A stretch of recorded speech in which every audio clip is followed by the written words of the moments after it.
عبداللہ ابن عباس نے کہا وہی قبول کی جائے گی. ابو سلمہ نے کہا نہیں مسئلہ ایسا نہیں ہے.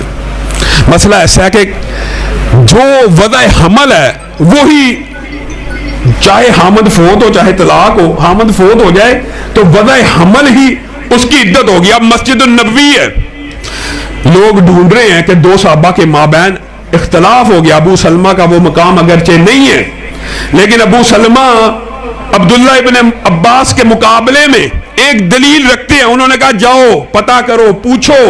مدینہ کی گلیوں میں پوچھا گیا. صبیہ بنت حارث کے گھر پہنچے.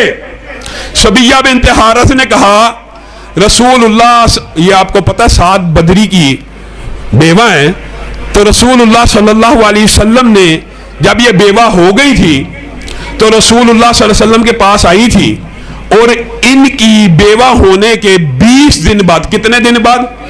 20 دن بعد بچہ پیدا ہو گیا تھا. اور یہ رسول اللہ کی بارگاہ میں آئی تھی، اے اللہ کے رسول میں نے 4 ماہ 10 دن عدت پوری کرنی ہے کہ میرا بچہ پیدا ہو چکا، میری عدت پوری ہو گئی ہے. تو رسول اللہ نے کیا کہا تھا کہ تیری عدت پوری ہو چکی ہے، تو شادی کی تیاری کر. اب ابو سلمہ ان کا سٹیٹس اور مقام نہیں دیکھا گیا، ان کا یہ بات اور فتویٰ دیکھا گیا کہ کیا رسول اللہ صلی اللہ علیہ وسلم سے مطابقت رکھتا ہے صبیہ بنت حارث کا. جب سارے کا سارا کیس عبداللہ ابن عباس کے سامنے آ گیا تو عبداللہ ابن عباس کیا ضد کے اوپر اڑ گئے کہ میری بھی مانی جائے گی. کیا کہا؟ وہی منہج ہے، وہی عقیدہ ہے. ہر صحابی کا بھی یہی عقیدہ ہے کہ محمد صلی اللہ علیہ وسلم فرق بین الناس.